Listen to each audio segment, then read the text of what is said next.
আজকের ব্লগটা পুরোটাই কিন্তু মাংস প্রেমীদের জন্য। বাজার থেকে মাংস কিনে নিয়ে এসে সোজা রাখলাম সিঙ্ক। এবার একে একে পেঁয়াজ, রসুন, আলু, আদা, কাঁচা লঙ্কা সবাইকে ডেকে নিয়ে আসলাম। বললাম চল তোদের কাজ আছে। ও এদের তো আমি আবার ডাকতেই ভুলে গেছিলাম। যাই হোক, পরে সবাইকে একসঙ্গে গুছিয়ে নিয়ে আসলাম যে চল তোদের কাজ করতে হবে। এবার আমি একে একে সব কাটা শুরু করলাম। আর এই যে আমার হাতে এই যে কাটার জিনিসটা দেখছেন, কাটার যন্ত্রটা, এটা সত্যি ইউনিক স্টাইলের। এটা আমার হাতে দিলে মোটামুটি আমি 10টা লোকের যা সবজি লাগবে আমি মোটামুটি আধা ঘন্টায় সব সবজি কেটে একদম পুরো কুচিয়ে দেবো। সত্যি যতক্ষণ ব্যবহার না করবেন ততক্ষণ বুঝতেই পারবেন না যে এটাতে কেটে কি শান্তি আর কি জোরে কাটা যায়। তো যাই হোক, সব কাটাকুটি কমপ্লিট। এবার আমি ওই যে আমার পাশে যে থালাটা দেখছিলেন ওটা সাজিয়ে নেবো। দেখুন, দেখে মনে হচ্ছে একদম বিয়ে বাড়ির বুফে সাজানো রয়েছে। তো কাটাকুটি কমপ্লিট, চলুন এবার গ্যাসের কাছে যাই, আলু দিয়ে এন্ট্রিটা হোক। তেল গরম করে নিয়ে আলুগুলো কিন্তু আমি একে একে এবার ছেড়ে দিলাম। হ্যাঁ, আর একটা কথা, আমি কিন্তু আলুগুলোতে হলুদ বা লবণ কোনো কিছুই দিই। এতদিন হলুদ লবণ দিয়ে ভেজেছেন, একবার না দিয়ে ভেজে দেখুন কি পার্থক্য হয়। উফ, কালারটা দেখছেন তো, মনে হচ্ছে এমনি খাওয়া যাবে। আর একটা গুরুত্বপূর্ণ কথা, আমি কিন্তু সব তেলটা এখনই দিইনি। আমার মাংসে যে পরিমাণ তেল লাগবে আমি আবার আলুগুলো তুলে নিয়ে তেল দিয়েছি। আর এখন আমি তেলের মধ্যে দিলাম শুকনো লঙ্কা, 2টো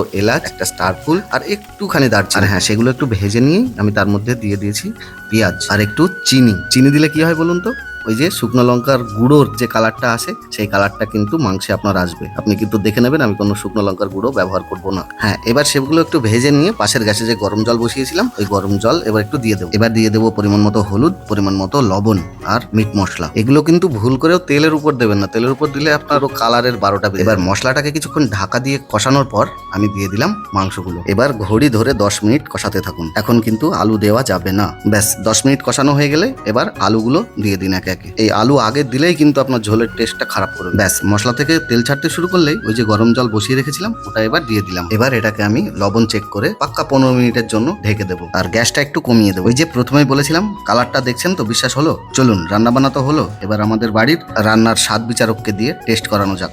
দেখি কি করছে দিদি? দারুণ।